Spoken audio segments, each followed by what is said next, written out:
If you would like to support the channel, please consider becoming a patron on Patreon. More information in the description below.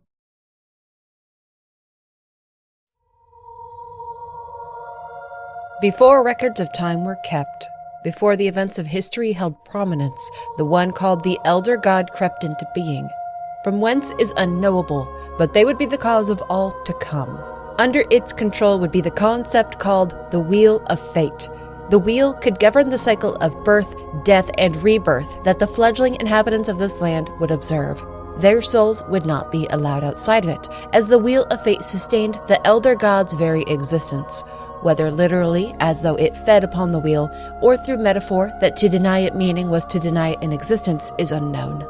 But this selfish Elder God demanded that the wheel continue to turn. The beings that walked the lands called Nosgoth were the ancient vampires, the Hilden, and the fledgling humans who were of no consequence to their more powerful cousins.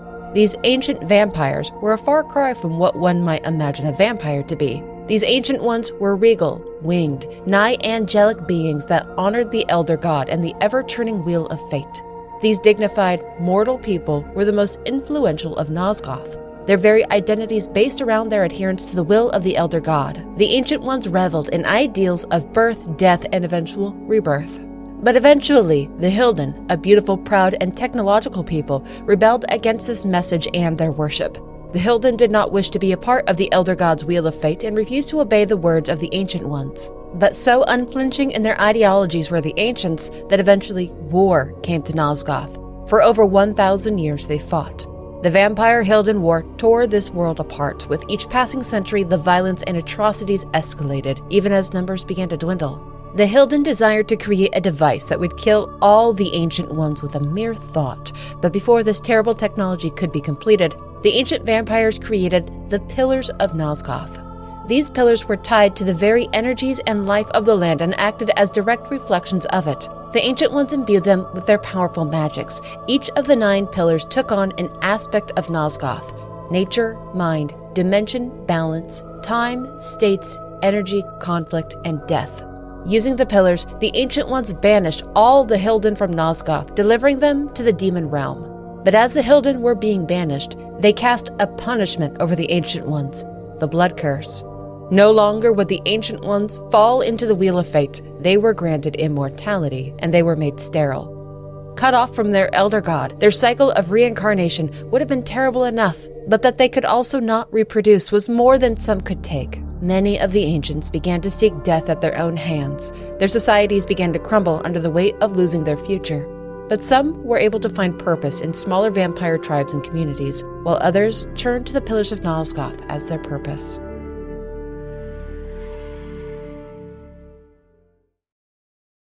Now, returning to the world of Nosgoth. The vampires, the architects and masters of the Pillars, were the only ones still yet suited to act as its guardians, overseers, and protectors of Nosgoth. For the lands yet thrived, the young humans that were beginning to blossom still required these Ancient Ones to help them grow, and the Pillars had to be safeguarded to keep the Hilden locked away in the demon realm. So each of the Pillars of Nosgoth chose its own guardians. The magics within each pillar claimed their own protectors, each selected upon birth. But herein lies a complex dilemma.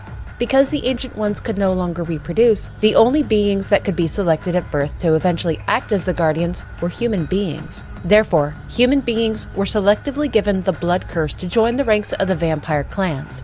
Throughout the ages to come, the Ancient Ones gradually lost power and sway over Nosgoth. Their numbers were slowly dwindling, yet they did not madly assimilate humankind. As each guardian eventually died, as was inevitable, their replacement was marked at their birth, and the Pillars would carry on incomplete until the replacement came of age. But the weakening strength of the ancient vampires led to humans coming to power in Nosgoth, and eventually they rebelled against the Ancient Ones. They rejected all forms of the Blood Curse and began to look upon them as vile creatures. Humanity did not intrinsically possess the ability to tame the powers of the Pillars, and the immense abilities each humanoid guardian came to possess was not really meant for them. They risked being unable to control the ancient magics from so long ago, and if the human guardians failed to maintain and protect the Pillars, then Nosgoth would fall too. The Hilden could return. Over the centuries, locked away in the demon realm, the Hilden too changed. They became misshaped beasts of terror. They longed for revenge against the Elder God and the Ancient Ones. The greatest champion amongst the Hilden ruled over them, and schemes began to brew to return to the lands that they once called home. The Hilden and the Ancient Ones both harbored prophecies that they would again return to conflict, and their chosen warriors would fight on their behalves one day. But still, despite prophecy, the Hilden continued to fight on to reclaim what was once theirs, and the Ancient Ones too did their best to prepare for that day. A human swordsmith called Vorador crafted the Ancient Ones a weapon, the Reaver. Like the Pillars, it too was infused with the magics of the Ancients, but in a far different way. The Reaver was thought to be indestructible, and whether the Ancients or Vorador himself knew it or not, it could answer the needs of its champion. Yet its very potential was still unknown in those far-long days. The blade was kept safe and secret amongst the Ancient Ones. For creating this mighty sword, the human Vorador was granted the Blood Curse. He joined them as a vampire and became an outstanding force amongst his new kin. Life for vampires eventually equalized. Though they were still tribes and clans scattered amongst Nosgoth, not nearly the mighty empire of old, they never sought to increase their numbers dramatically by feeding upon humans. It seemed that there was a relative peace and stability between them. But as modern times drew closer, things began to occur which would upset that delicate balance. A seer prophesied that from the north would come an army which would lay waste to Nosgoth and bring about the end of civilization, the Legion of the Nemesis it was called. This was a fear that ever loomed over the land, yet as the centuries passed, no such enemy presented. Because the Guardians of the Pillars were humans, the health of the Pillars of Nosgoth were beginning to wane. The number of vampires that yet remained in Nosgoth troubled the Guardians. They had long ago rejected the Blood Curse and the rule of the vampires, seeing them as a potential threat to mankind. So, fanaticism entered the circle. The Order of the Seraphim was created, led by the Guardian of Conflict, a man named Malik. The Seraphim were crusaders and hunters of the vampires. A terrible slaughter was brought upon the Ancient Ones, and one by one, the elders amongst the vampires were killed, and all that carried the Blood Curse followed. It was horror, criminal, and brutal. The vampires of Nosgoth were quite similar to humans, a far cry from monsters, but still the Seraphim raided their villages and murdered them without a second thought. The only ancient one to escape the slaughter was Janos Audron. Janos well knew the histories of the war, of the Reaver, of the prophesied champions of the vampires and the Hilden, of the apocalypse the legions of Nemesis would bring, but the Seraphim believed that Janos Audron was the father of what they called the Vampire Plague, and that killing him would end their bloodline. Perhaps he was the one who discovered how to pass the blood curse on to humans. Perhaps he was a kidnapping thief that enslaved human guardians to vampiric will. Perhaps he was an enemy to mankind in this age and time. The doubt that would be cast on those things didn't matter. The Seraphim hunted Janos down eventually and cut his heart from his chest. The Seraphim called it a relic, the Heart of Darkness. They believed it could restore or create vampiric unlife. In response to the terrible deeds of the Seraphim, the now aged vampire called Vorador, the very creator of that sword called the Reaver, descended upon the Guardians of the Pillars. He found the Seraphim stronghold and began to slaughter all within, including 6 of the 9 Guardians and leaders of the Seraphim forces. But left alive was Malik, the Guardian of Conflict and the central leader of the Seraphim. Malik was left humiliated and shamed for failing in his duties. And as a punishment for his failure, the Guardian of the Pillar of Death, a man named Mortanius, fused Malik's very soul into a suit of armor. All pleasure of the flesh was taken from him, and he was given one purpose: to protect the 2 surviving Guardians and the predecessors for the dead ones that would one day appear. The martyred commanders that died during Vorador's rage-fueled invasion were laid to rest within an honored tomb. What vampires remained went into hiding, and the Seraphim were disbanded. But this was not the end of the Guardians, for upon each Guardian's death a child was born that was marked to precede the dead Guardians. Eventually, they came of age and fulfilled the empty positions. But the Pillars of Nosgoth and the land itself were already falling sickly.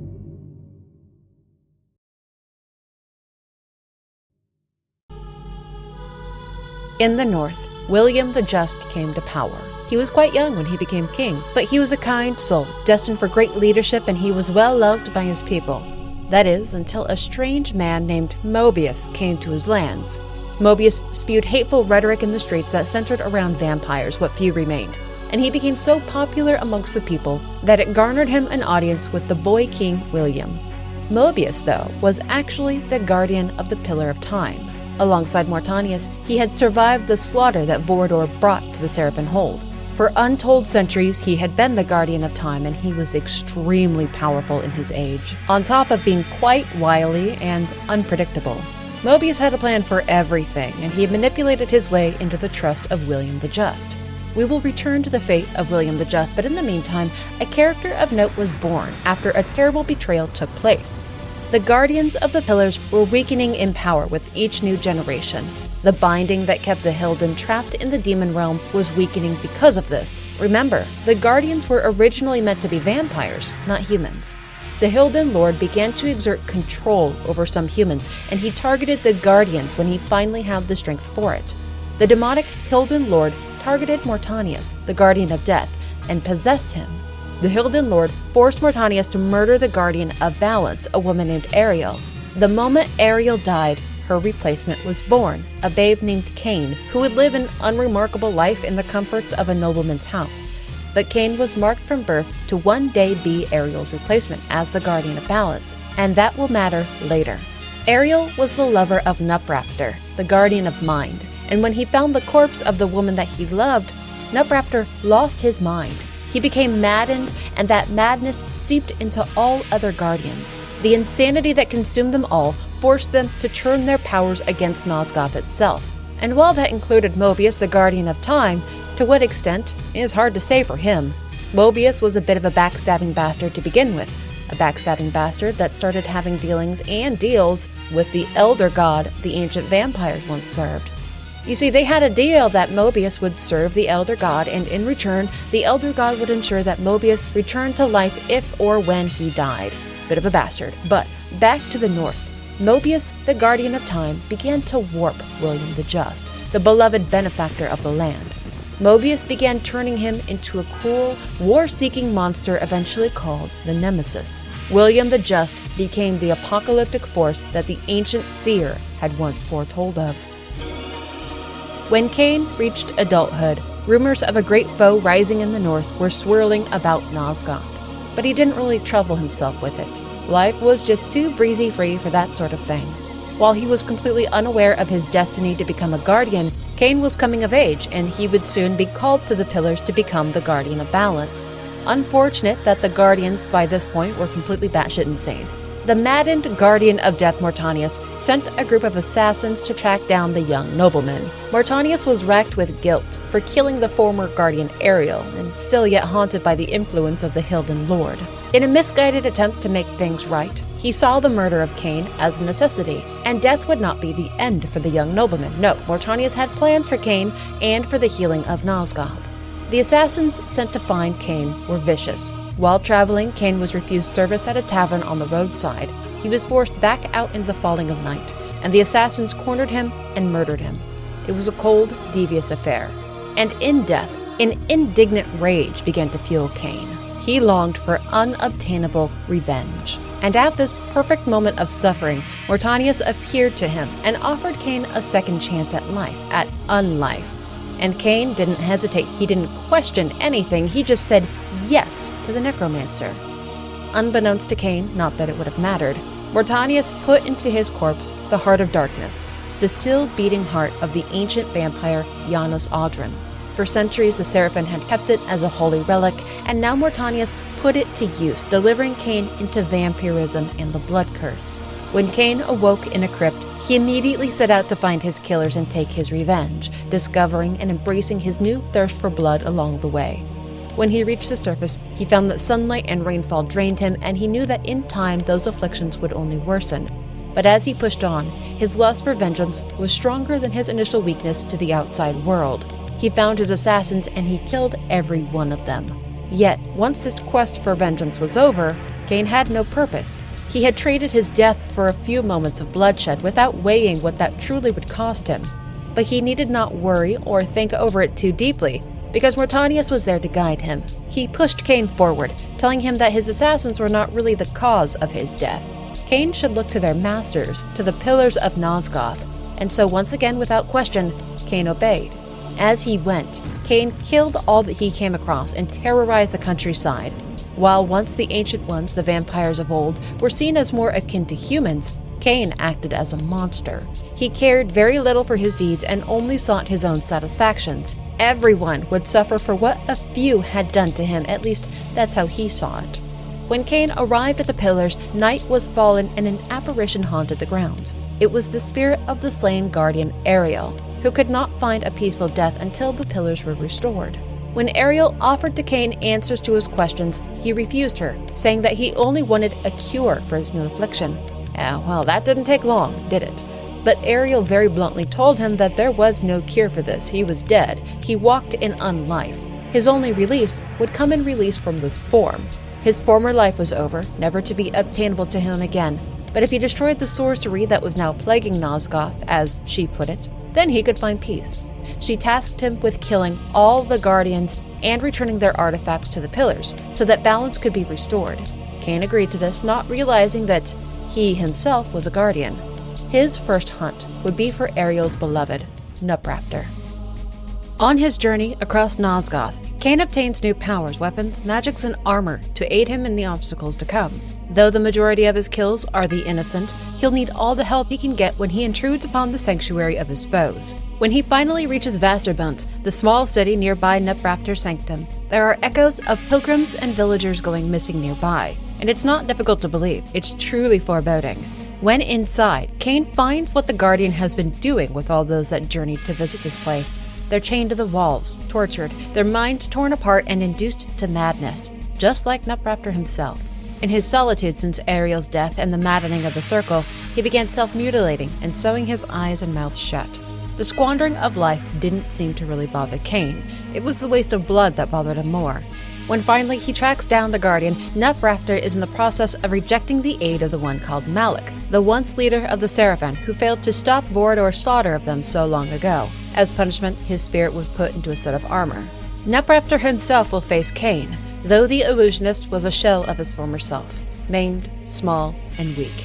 But he used his strange mind magics in his stead, using them to fend off the vampire, but it didn't work for long. Eventually, Kain saw through his tricks and ended the insane Guardian. Kain cut off the head of Nupraptor as proof of his kill and took the macabre trophy back to the pillars of Nosgoth. Placing it into the Pillar of Mind, Nupraptor's former charge, the head sank into the pillar and was cleansed of corruption. Kain definitively deemed that all would find their absolution through him. Next, he would find Malik, whose keep was to the north. Traveling north takes Kain to his once homeland, which has been ravaged by the horrors of a plague. Rumors of its existence began years ago, but these lands weren't ready for the reality of such pestilence. In his absence, it spread like wildfire through his homeland, and the dead were left to rot in the roads. But once again, Kain's concerns weren't for his fellow countrymen, but rather for the blood being wasted. Kain has nothing left but contempt for his former home. His attitude towards humanity as a whole has soured extremely fast. He has no kind words or memories to spare for those who have suffered so greatly during Nosgoth's decline. Lest one think Kain a hero of any sort, remember his cold indifference and willingness to victimize those most defenseless. It is not until he reaches the snowy tops of the surrounding hills that he spots Malik's fortress, built high in the mountains in a dead and cold land, where no life could hope to flourish, a befitting place for a man such as him. Taking the form of a bat, Kain flies to the distant landmark and begins his search for the Guardian Malik. Here, the Guardian has taken to fusing the souls of the dead into suits of armor, much like what was done to him, a process that Kain is highly judgmental of. Malik's home is formidable and challenging to proceed through, but Kain finds the bodiless Guardian eventually, past a throne room holding Malik's old corpse. But something here is quite amiss, at least for Kain it was. He couldn't kill Malik. He was forced to flee the fight after some time, acknowledging that he could not do what needed to be done. At Ariel's behest, Kain begins to search out the Oracle of Nosgoth, a complete unknown to Kain. He goes to where this oracle should be and finds a network of caves hidden within a mountain. The Oracle himself is deep within, hidden away from the world, but he's not quite who he seems to be. This trickster is playing a game, but his identity will be kept secret for now. The Oracle tells Kain that King Otmar is his only hope for defeating the legions of Nemesis. It's a bit out of left field and not really related to what Kain is pursuing right now, and he disregards the old man's babbling. Instead, he asks about Malik and how to defeat him. The Oracle tells him a bit of Malik's history and his failure to protect the circle from the rage of Vorador. It is he that Kain must speak to. Vorador's abode is within the Termagant Forest, and it is a most hellish place. The Oracle vanishes before Kain can progress his questioning, manipulating him down a path towards another vampire, a very old and powerful one. And without a second thought, Kain sought Vorador. He knew legends of the ancient being, and it made sense that if anyone knew how to destroy Malik, it would be him. He found him to the east in a righteously gaudy and tacky mansion. Vorador lives in seclusion, with only his own vampiric thralls to serve him. But it's an absolute luxury, and after all, why not? His people are mostly gone, few comforts of the world remained, and what did he care for the suffering of the lower class? Humans. Ew. Kain cuts his way through Vorador's victims and thralls alike, finding the Ancient One in the heart of the estate. And when he saw Vorador, he saw himself and what he was to become. He was the very visage of terror and cruelty. But Vorador welcomed Kain into his home as a kindred spirit. He sees them as gods, and he welcomes Kain as such. Humanity is meant to be their fodder and their servants, and Kain rather takes to agreeing with this sentiment. Vorador brags of the slaughter of the 6 guardians and the defeat of Malik. Since the downfall of the Circle, vampires haven't bothered with the affairs of humans. What few possibly remain have vanished and treat mankind like cattle. Vorador advises that he does the same. Don't get involved with the problems of their lessers. He gifts Kain a ring and promises that if Kain should ever need Vorador, this ring will summon him. As Kain journeys back to the fortress of Malik, he sees to the north that something is beginning, a plot to twist the land. A dome of energy is taking form on the horizon, and the necromancer Mortanius calls to him that this is his vengeance, that it lies to the north.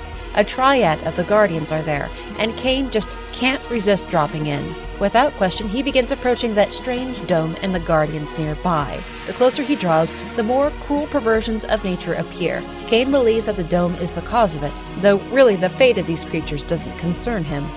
Entering the dome led him to a dead, fiery land. Within it was a tower, spewing the energy that was changing the lands. Certainly, this was to be Kain's destination.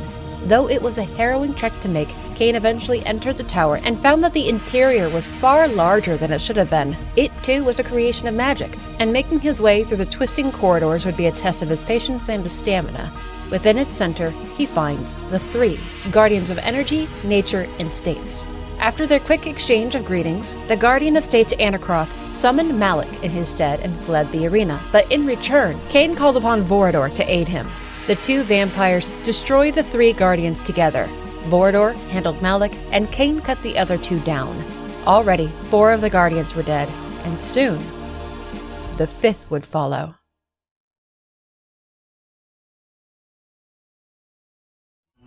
Next, Ariel directs Kain towards Azimuth, the Planar, at the heart of Avernus. When he arrives, he finds the land to be in complete chaos. Azimuth's madness was destroying this region, and when he finally arrived at the city of Avernus, he finds violence has led to countless deaths, so many victimized that there's no one to take the bodies out of the streets. Kain finds that the ones who have been doing the killings are demons. Azimuth has summoned forth forces from the demon realm, where the Hilden reside to slaughter her own people. But the Cathedral of Avernus, where Azimuth resided, was left untouched. High within, through waves of 1,000 obstacles, Kain finds something of great interest. The Reaver, the legendary blade, rumored to be capable of feasting on the souls of those it strikes.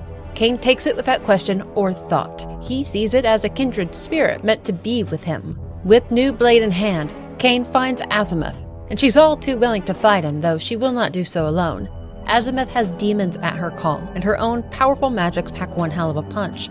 She uses them against Kain with great effectiveness, but once her demons are destroyed, Azimuth herself has few physical defenses to stop Kain's blade. She was cut down, and now 4 Guardians remain. Returning to the Pillars of Nosgoth and cleansing Azimuth's pillar, Ariel discloses that Azimuth used a time-streaming device to summon those demons from across times and realms, a device typically in the employ of Mobius, the Guardian of Time. She gives it to Kain and tells him to take care of it, as in time it will be his deliverance. She, like the Oracle, talks of the legions of the Nemesis up to the north. They've begun their march on Nosgoth and are destroying all in their path. Ariel rushes him on to Willendorf, where he will find his path to the next Guardian. Though uncertain as to what he is doing there, Kain proceeds on, finding that the farther north he goes, the more panic there was. The populace was aware of the impending legion and knew well the terrors that it would bring. and some question what has become of their king, the Lion of Willendorf, who does nothing to bolster their defenses against the Nemesis. Under the guise of a nobleman, Kain travels to and through the city to the stronghold of King Otmar.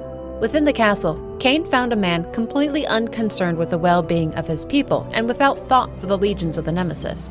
King Otmar only cared about his daughter. On his daughter's birthday, he held a competition amongst his people to see who could craft for her the finest doll. The winner was an unhinged man named Elzevir, who created a doll so beautiful that all were captivated by it. For payment, Elzevir requested a lock of the princess's hair. Immediately following this, the princess fell into a coma. The king only cared that she be cured, and any who returned her to him would have all the kingdom for themselves as a reward. So, Kain decided to follow this path for some time. He would find this Elzevir the doll maker and uncover what was done to the princess, so that he could garner the favor of the king. Perhaps best to oppose the legions of Nemesis anyway. How could he complete his mission with a war raging across the land?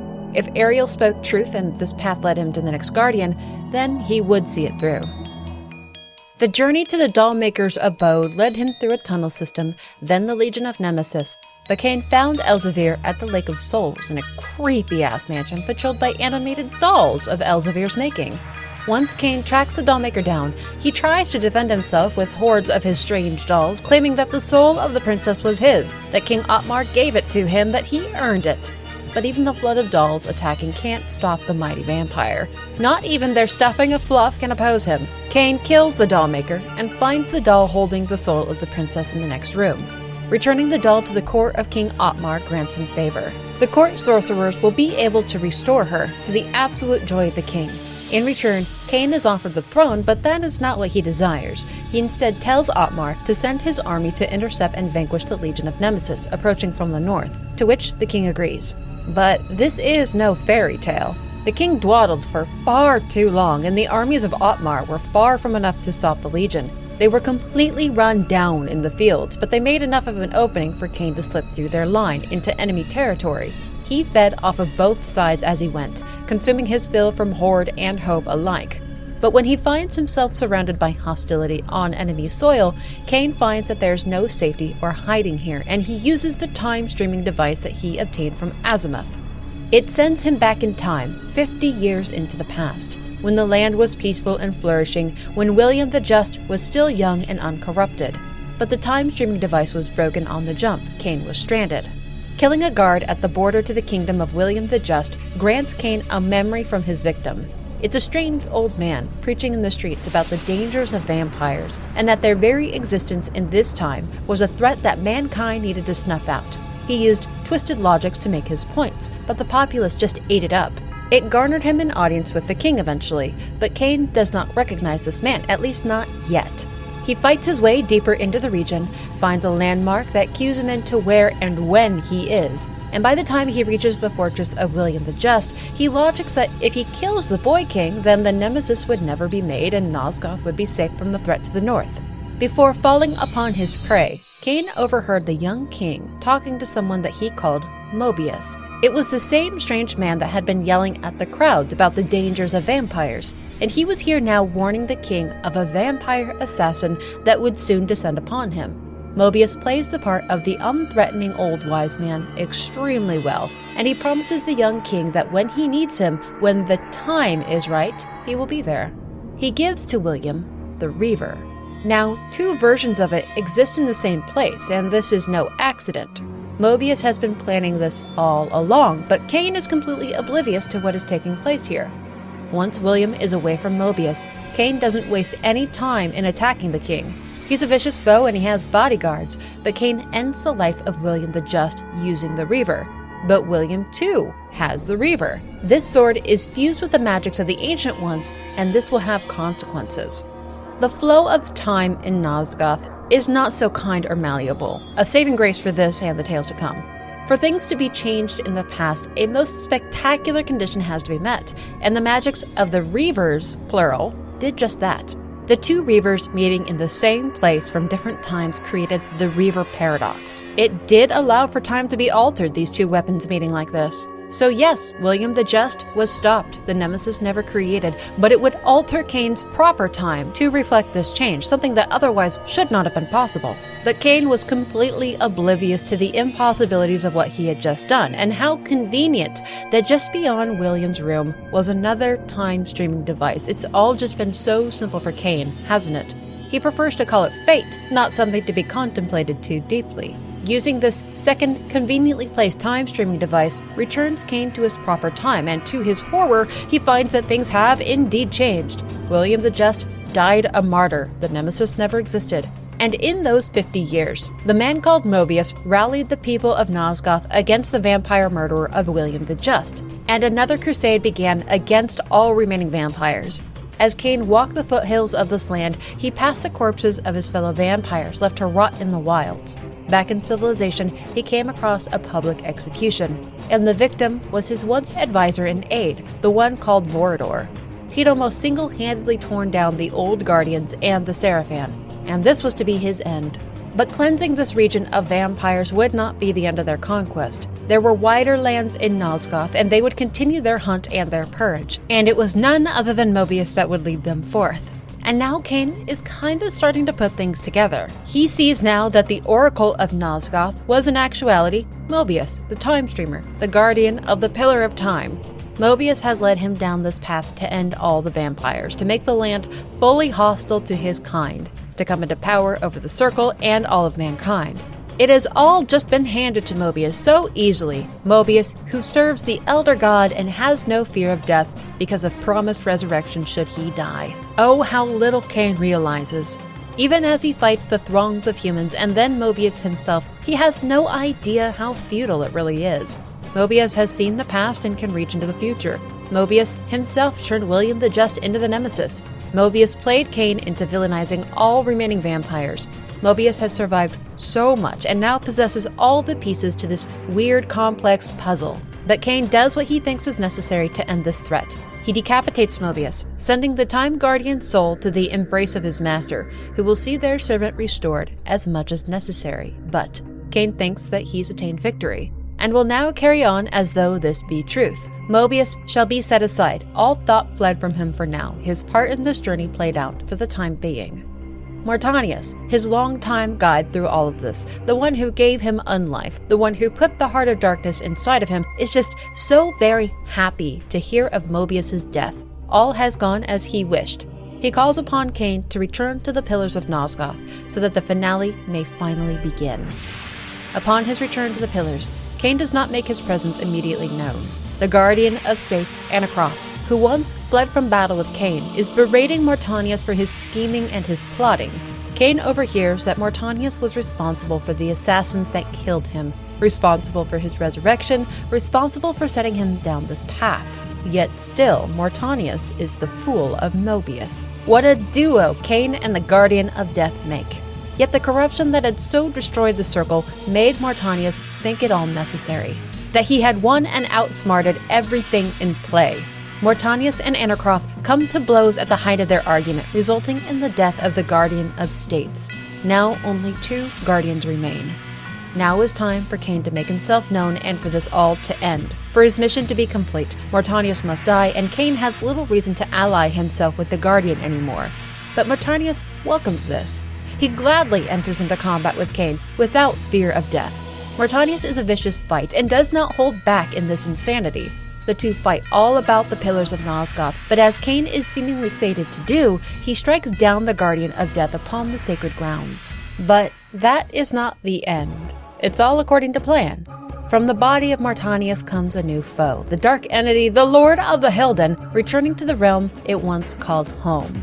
With the other Guardians dead, the binding that kept back the demons was so weak that the Hilden Lord was able to pass through his servant into this realm. Kain and the Dark Entity fought between and amongst the Pillars, the Hilden Lord able to pass through spaces to be invisible and invulnerable, making it a game of patience and awareness to intercept him before his devastating attacks.